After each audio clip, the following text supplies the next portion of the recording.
shall we begin? Go. Let the games begin. All right. A new age has begun. An age of freedom. Are you not entertained? Are you not entertained? Get to the chopper! This is going to be quite a ride.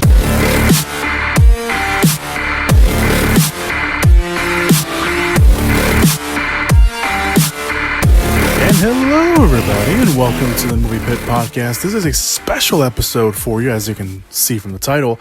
I'm going to be talking about DC's Fandome that came out over the weekend. A bunch of cool stuff came out. Obviously, everyone's talking about those trailers. Everyone's still talking about those trailers, especially one of those trailers, The Batman. We will be talking about that a little bit later. But yeah, I just wanted to do a special podcast here talking about DC's Fandome. You know, I didn't want to wait until the end of the week because, you know, everyone probably would have been talked out about it. So this is a special podcast for you guys here. So I'm just going to, run down some of the stuff that came out. Give some of my thoughts about it. Some of them will be a little bit longer. Some of them won't be. But yeah, I just want to do this fun little thing for you guys and see and get the news out there for everything that's going down. So, first one we're going to talk about. I'm going to talk about some of these. They're not going to be in order that the Fandome came out, but except for the Batman, because Batman was the last thing that happened at Fandome. We're going to talk about the Batman last. But I do want to talk about some of the smaller stuff first. One of the first things we're going to talk about is Aquaman 2. Director James Wan said that the sequel will be, quote, a little bit more serious, a little bit more relevant to the world we're living in today. He also admitted that there will be new worlds in the sequel as well. He didn't really say anything else about Aquaman 2. There was a report that said that maybe tone-wise that the sequel will pull from the Silver Age comics that included Black Manta. Of course, Black Manta and the first movie was played by Yahya Abdul-Mateen II. I'm assuming he's probably coming back for the sequel. They kind of left him hanging there at the end, so he'll probably come back. Patrick Wilson will also return as Ocean Master, but he won't be the main villain, at least according to the early reports. Of course, Jason Momoa is coming back as well. Aquaman 2 does currently have a release date for December 2022. So there is that to take into consideration. But yeah, that's all they pretty much said about Aquaman 2. The Flash also had a panel. Pretty much, we already knew of the big chunk of news from The Flash. If you heard last week's podcast, of course, Ben Affleck's coming back as Batman / Bruce Wayne. Michael Keaton, of course, we already knew was coming back. But the panel showed off some concept art. The big thing about the concept art was that it looked like The Flash, and it was confirmed in the panel, The Flash will have a new suit. It looks a little kind of skin tight suit. It's not like the mechanical suit that we've seen him wear in the movies that he's been in so far, like Justice League and stuff. So it's going to be interesting to kind of see how that new suit looks. We didn't get a clear look, a lot of silhouette shots. So there is that. The Flash, of course, will open on June 3rd, 2022 as well. So that's all we really got from The Flash. The Shazam panel, we did find out what the title of Shazam 2 will be. It will be titled Shazam, Fury of the Gods. Which gods? Who knows? But we'll be seeing them. Asher Angel will reprise his role as Billy Batson. Of course, Zachary Levi will come back as Shazam. It looks like the supporting family cast will all come back, including all of the older ones. In case, for whatever reason, you haven't seen the Shazam yet, then I'll just say that. David F. Sandberg, who, of course, directed the first movie, will come back as well. And Fury of the Gods, Shazam Fury of the Gods, does have a release date of November 4th, 2022. So DC is going to have 2022 on lock, apparently, from the looks of it. So let's move on from Shazam to Black Adam. Of course, Black Adam has been in development for so long. It almost felt like it was a running joke that it was or was not going to happen, but it is happening. There was a concept art trailer, so they haven't shot anything. A lot of what we saw in the trailer they released was a lot of concept art with narration by Dwayne Johnson, who, of course, is playing Black Adam. He is the longtime adversary of Shazam comics. He went from villain to anti-hero to kind of back to villain in a lot of ways, but he does a lot of the narration, telling the backstory, kind of showing the concept art, kind of showed him as a slave almost. Not almost, he really was a slave before he of course got his powers. One of the bigger things in the panel that it was introduced, besides the concept art trailer, was that the Justice Society of America will be in the movie. It's the GSA. It's kind of for non-comic book readers, it is a proto Justice League that was introduced in the comics in the 40s. So before the Justice League came around, the JSA was kind of the big hero team up for DC. It included a bunch of people. Some of the people that were in the GSA that went to Justice League were like Green Lantern and the Flash. I think even Martian Manhunter was a part of it at some point. But Black Adam, the GSA in the Black Adam movie will include Dr. Fate, will include Hawkman, will include Cyclone, and Atom Smasher.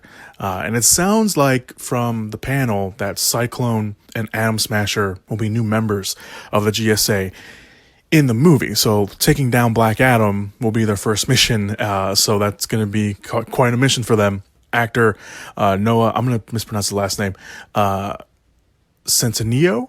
He was from the Netflix movies All the Boys I've Loved Before. He was also in the new Charlie's Angels movie for a little bit. He will play Atom Smasher. And the background for Atom Smasher is that he has something to prove. His grandfather was a villain, and he wants to prove himself that he can be a superhero and that his family name should not be associated with villains. Dr. Fate is a sorcerer.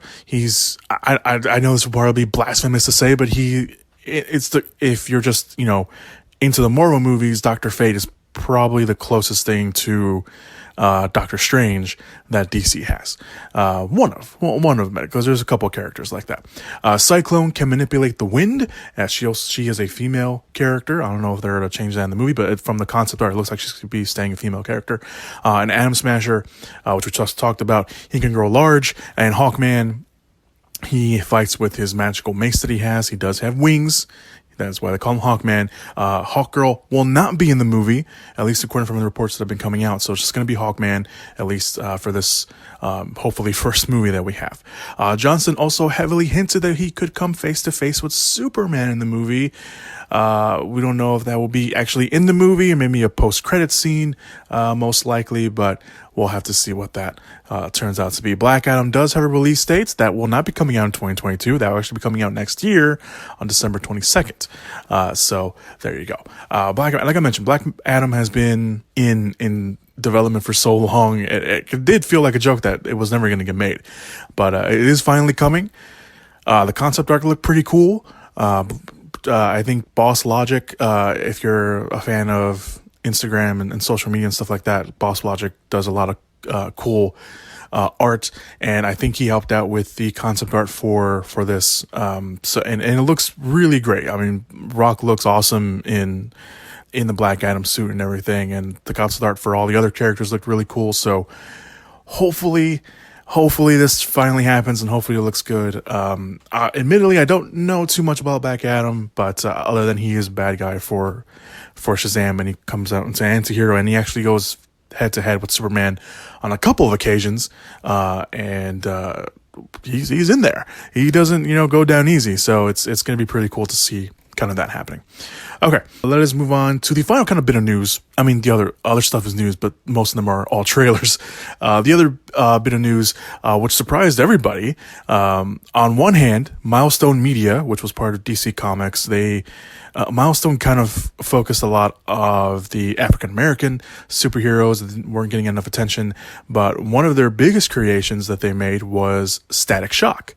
Of course, it got a early 2000s animated series, which was loved by fans and critics and everyone involved. It was one of the early comics that really delved into racial issues and any other issues, because he was a teenager. He wasn't a full-blown, he was a teen. Not only was he a teenager, he was a black teenager. So it kind of focused a lot on that, which is really cool, and why Static Shock has such a following, and also because of the awesome animated series that it got. But director Reginald Hudlin, who was involved in Milestone, he is involved with Milestone Media before and after, because Milestone Media is coming back. It's making a comeback, I think, early next year. So they are making a comeback, but they announced at the panel, besides Milestone Media coming back, that Static Shock was getting a movie. At least serious conversations are happening about bringing Static Shock into the big screen. This is really huge. You know, a lot of fans have kind of wanted Status Shock to come either on TV, back on TV as a live action show, or getting a movie. Fans really love that character. It's a great character, and obviously in the times that we're living in, I think a character like that could be, you know, a big shakeup and could be necessary. So I wouldn't be surprised if Hudlin is involved in any way. He is a director himself, so I wouldn't be surprised if he ends up directing or a producer or something like that. But that's pretty cool. They also announced at the Milestone Media panel that they were going to bring other characters that they have in their arsenal and on other forms of media like animated movies or podcasts. You know, that's a big thing. You know, podcasts are kind of like the virtual podcast, audio podcasts are now starting to become a thing. I know Stitcher has like a couple Marvel podcasts. They have like a Wolverine podcast, which I listened to, and it was actually pretty good.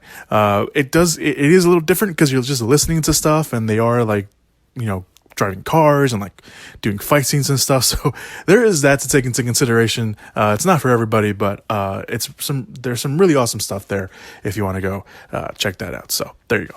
All right, let's get to the trailers.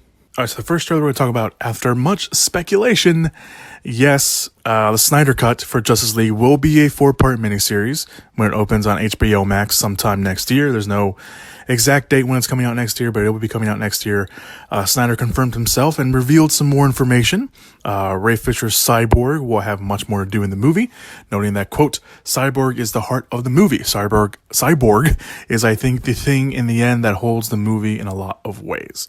That was from Snyder himself. He also teased that the Flash will have more screen time, even saying that we'll come to see him use some new abilities in the trailer or in the movie. And in the trailer that was released, which I won't play because it's pretty much just it's a scene after scene with Hallelujah playing in the background, which I'll get to in a second. But we do see Kirstie Clemens, Iris West.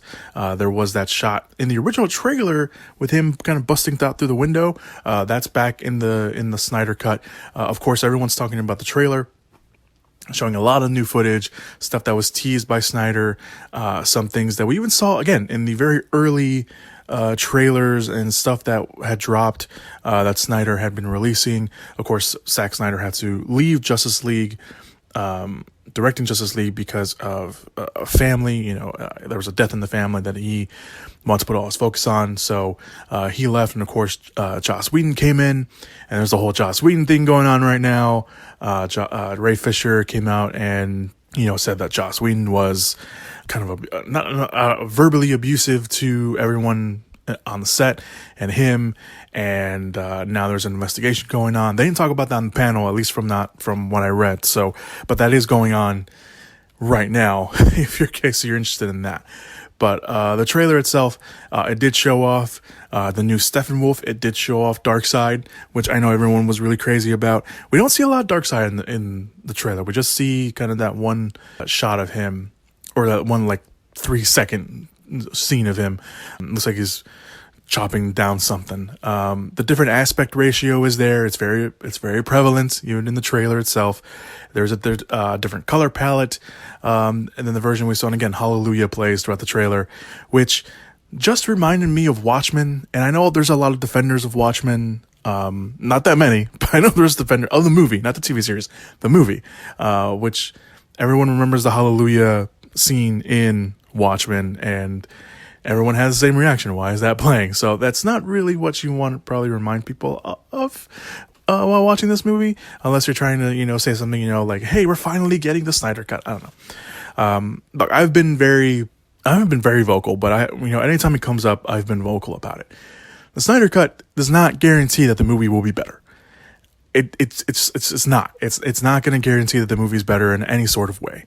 I get that you want it, and it confuses me a little bit because, you know, there wasn't a lot of Zack Snyder praisers and defenders before Justice League came out. In fact, a lot of people didn't like what Zack Snyder was doing with the DC EU at the time, that it was called, or even in general in his other movies.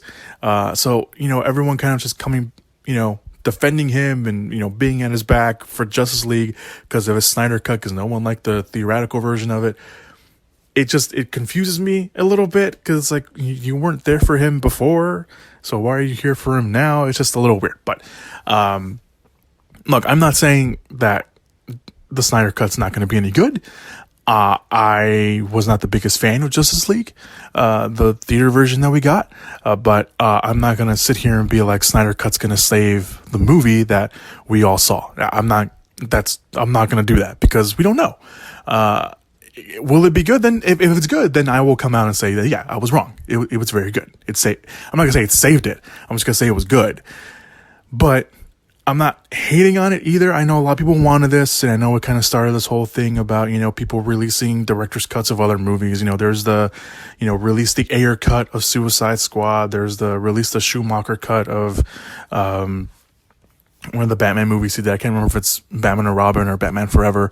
But everyone, just wants all these director's cuts now. And it's like, sometimes that's not really the best thing you should do, because sometimes there's a reason why stuff gets cut off. There's a reason why studios come in and rearrange stuff, or cut out stuff, or tell the directors to cut out stuff.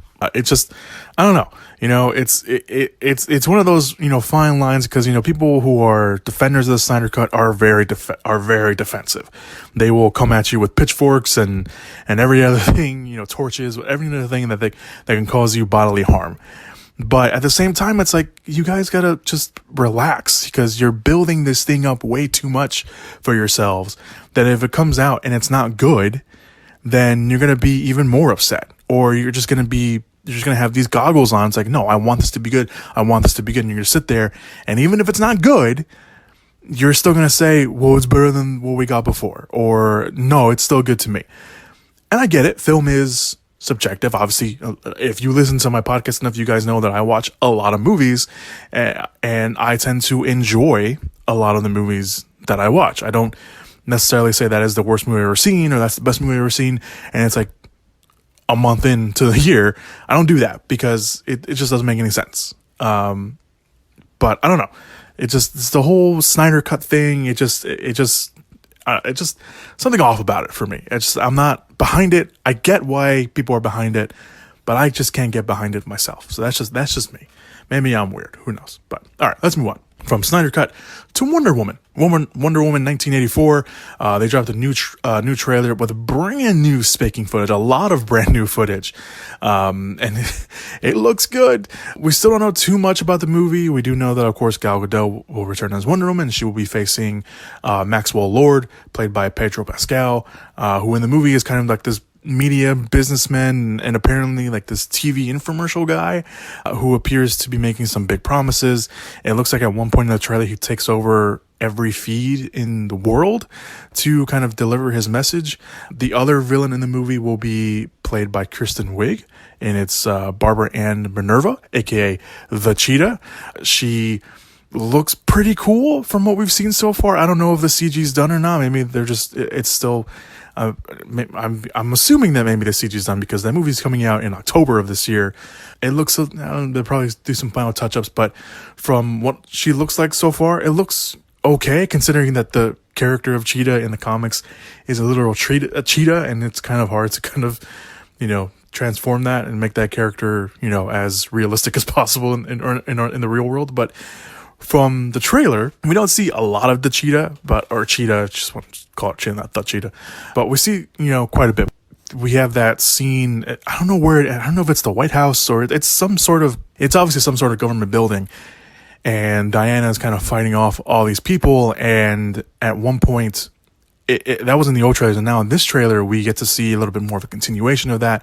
It looks like maybe that is her first confrontation with Barbara, as with her new abilities, because she breaks through the gauntlet, sound wave, and it looks like she grabs the rope and just the lasso and just tosses Diana around. So it does look like that Cheetah will be, true to the comics, be, a force that Diana has to overcome a lot more than every other character that she's come across. It looks really cool. So we do see a lot of pre and post transformation of Diana.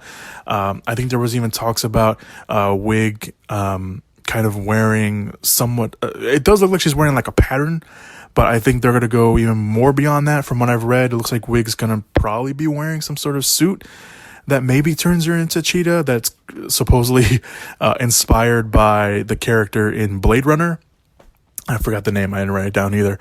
But if everyone's seen Blade Runner, you know what I'm talking about. But yeah, I mean, it looks great. And then of course we got all the Steve Trevor stuff. Looks like he's now the fish out of water, because obviously he's been transported to the 80s. He's got all those big little stuff with radar and wearing the jumpsuits, which is really cool. So it's a lot of cool extended action sequences that's been teased already from the other trailers, being brought back, and just all this new stuff. We get a little bit more of what's going on. Again, we don't know completely a lot. We don't know why or how Steve's back, but he is. Maybe something that Max did. Maybe he has to do something with him taking over all the TV screens in the world. So we'll see. Trailer wise, it looks awesome. I can't wait for it. Patty Jenkins, of course, returns to direct. She co-wrote the script with David Callahan and Jeff Johns. Wonder Woman 1984, like I mentioned, has a release date currently of October 2nd, unless COVID decides to push back that movie once again. Citizens of the world. I'm here to change your life. Anything you want. Anything you dream of, you can have it. You look like you saw a ghost. Diana, look at you. It's like not one day has passed. I don't want to be like anyone. I want to be an apex predator. You've always had everything, while people like me have had nothing. Well, now it's my turn.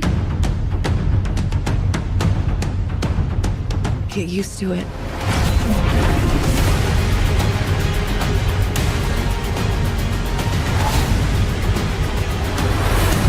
I've never been one for rules. The answer is always more.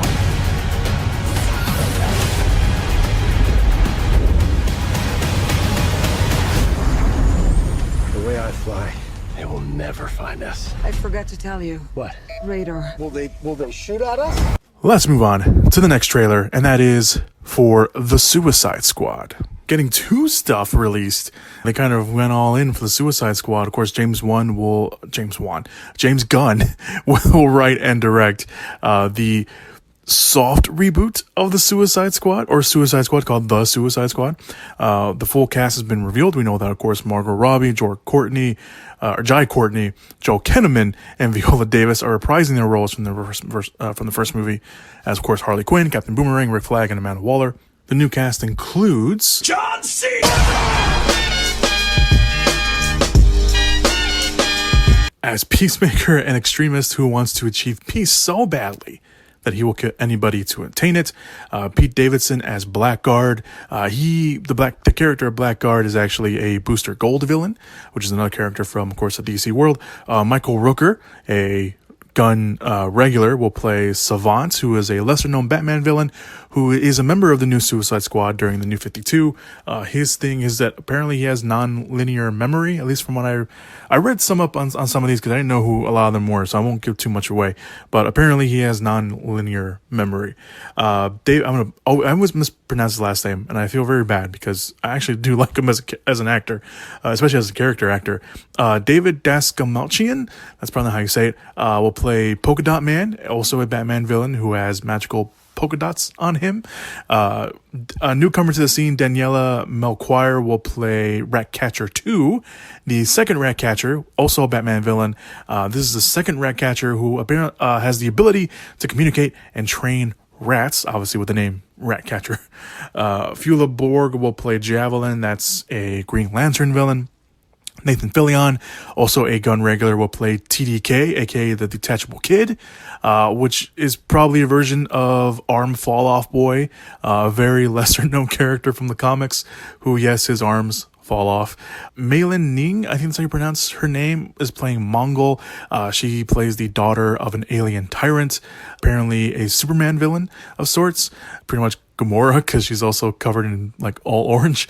Alice Braga will play a character named Sol Soria. I think that's how you pronounce it. She appears to be a new character, or at least a version of a character from the comics, who is a soldier who I guess has nanotechnology that can crack any kind of like safe and door and stuff, at least again from the very early and very quick stuff that I read.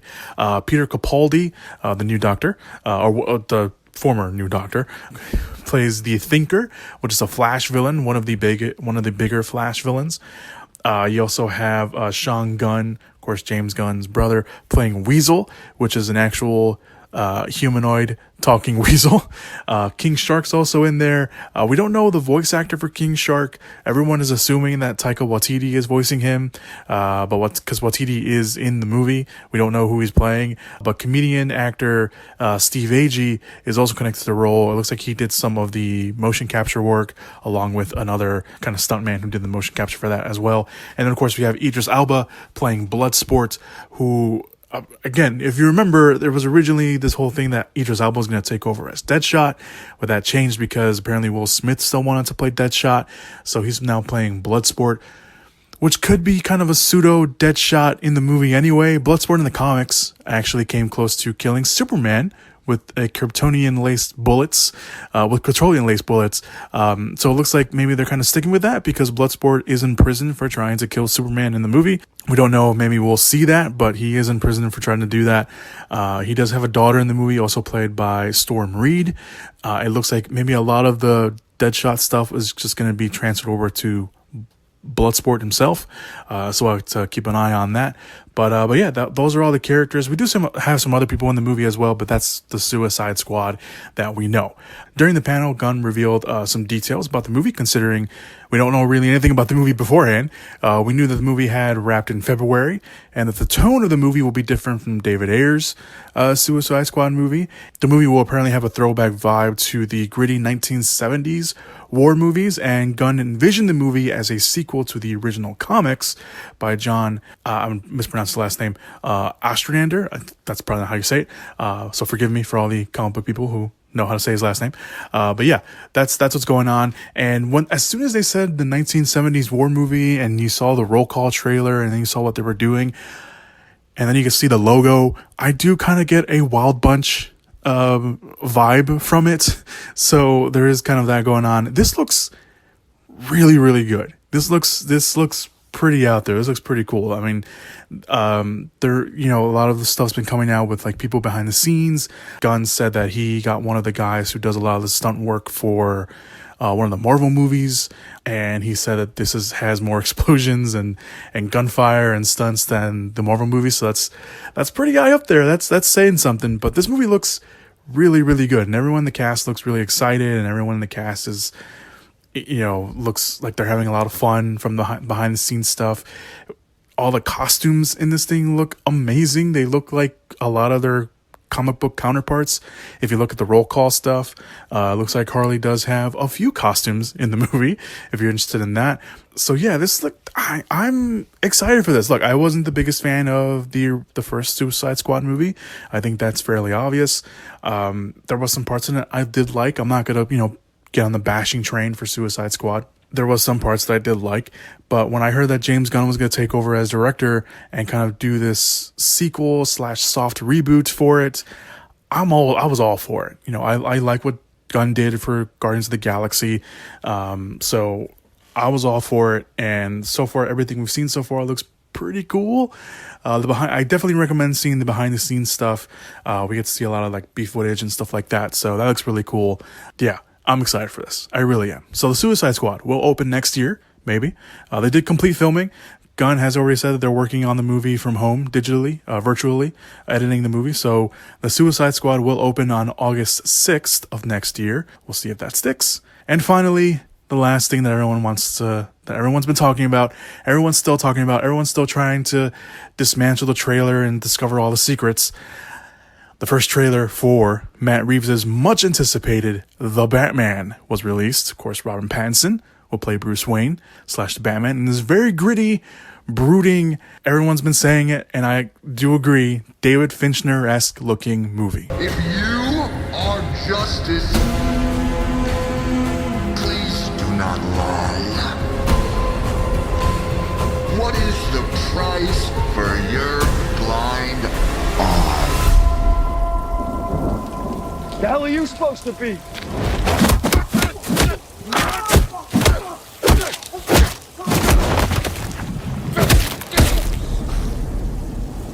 I'm vengeance. We get a lot in the trailer.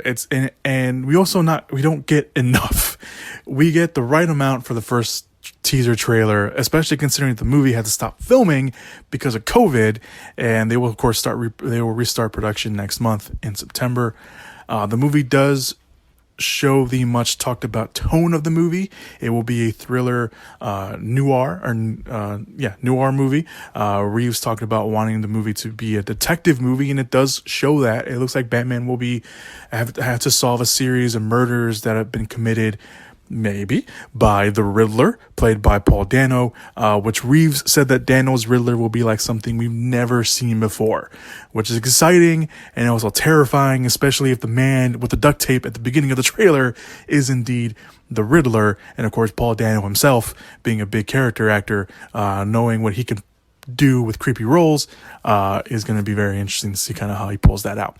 We also see Zoe Kravitz as Catwoman, and apparently, according to Reeves, a lot of the villains in the movie, like Catwoman and Riddler and even Penguin, are all going to be different in their own way. They're going to be different versions that we've seen before.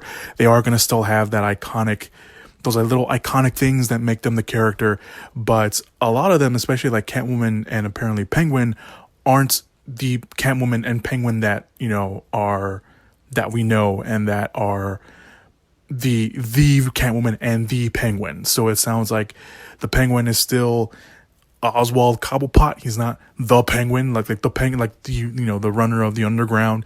Catwoman is not this master thief that has this legacy behind her. They're all still kind of starting out. The movie, I should say, the film itself is year 2, quote unquote, of Batman, so he's still relatively new to all this, so that's pretty cool to see. But we do see Zoe Kravitz's Catwoman. Looks like she gets into a little fight with Batman, which is pretty cool. Also, for the villains in themselves being in the movie, we do get to kind of see their origins. Apparently, according to Reeves, we'll see kind of origins of these villains, and that their appearances in the movie are related to the wider mystery of the movie. So they will feel organic. They're not just kind of thrown in there to be like, oh, well, I wanted to use the Penguin, and I wanted to use the Riddler, and I wanted to use Catwoman. No, their characters will apparently feel very organic, and their appearances relate to the overall mystery of what's going on in the movie. So that's pretty cool. So we also see Jeffrey Wright as Jim Gordon in the movie. It does look like they have a working relationship with the Batman, although it's not the best. Again, this is year 2 of the Batman, of Bruce being the Batman, so it looks like his partnership with them is still, a little rocky. We do see Batman, and it looks like the police station inside like a cage of some sort, and there's an argument and there's a shoving match and there's just a bunch of cops around him, and it looks like maybe Jim's trying to calm him down or something. So there is that. There was some mystery. It has been confirmed that it is Colin Farrell, but there was some mystery of who the mystery man in the trailer was. We see him a couple of times. We see him in the rain. We see him firing in the rain, and then we see him driving away saying that guy's crazy. That is Colin Farrell. That is him in heavy makeup playing the Penguin. There's still some conflicting reports that that's not him, that he hasn't filmed anything, but from a lot of people are saying that is Colin Farrell as the Penguin in very heavy makeup, because you can't tell it's him.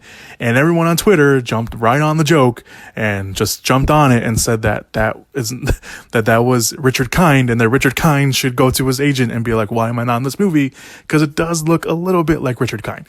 So that is the Penguin. Mystery solved. That is the Penguin. And then of course there's Batman beating the crap out of some guy in face paint. Early on in the movie, not early on in the movie, in the trailer, of course, saying his famous line, "I am vengeance." I'm sure that got a lot of fans excited.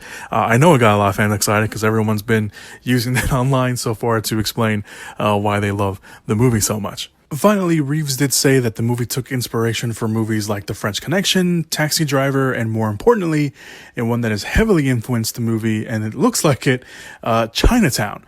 In fact, in Chinatown, Jack Nicholson, who of course played the Joker in Tim Burton's first Batman movie, plays a detective hired to investigate a series of crimes that included corruption in the LAPD, much like Batman is doing without, there probably is corruption in the GCPD, although I don't know how much we'll see of that in the movie itself. But he did talk about how Chinatown and the French Connection and even Taxi Driver inspired the movie in a lot of ways. We also have other characters. Of course, we have a lot of other supporting cast in the movie. John Turturro, who's playing Carmine Falcone. We don't see him in the trailer. Maybe we do. Maybe he's also hidden behind a lot of makeup. Who knows? Peter Sarsgaard is also in the movie. He's playing a new character called District Attorney Gil Colson, who may or may not be someone else. Everyone's saying that he may be someone else. Who knows? Well, let's see on that. And of course, Andy Serkis will be playing Alfred in the new movie. The Batman opens on October 1st, 2021. I did really like the trailer. I thought it looked pretty good. Everyone was on whether or not Robert Pattinson can play Batman. Everyone still thinks of him as the guy from Twilight, even though he has proven himself over and over again, doing all these amazing roles on the independent scene, becoming kind of this indie art house kind of actor, building up his resume and everything. And look, he's rocking it, man. He's come a long way since being, the Twilight guy. So I wasn't fully on board with him playing Batman, just because even though I did like the stuff that I've seen him in, so far, that he's been working on, I don't know, I just didn't really buy into it. But after seeing this trailer, there's only so much you can get from pictures, but after seeing the trailer and seeing him, brooding for the most part, and beating the crap out of that guy, saying I'm vengeance, I'm kind of sold on him. I'm not completely sold on him, but I am pretty sold on him carrying the movie and him doing the best that he can with what he was given. And I trust Matt Reeves as a director. He's the director of the Planet of the Apes movies, the new ones. So I'm sold on this movie.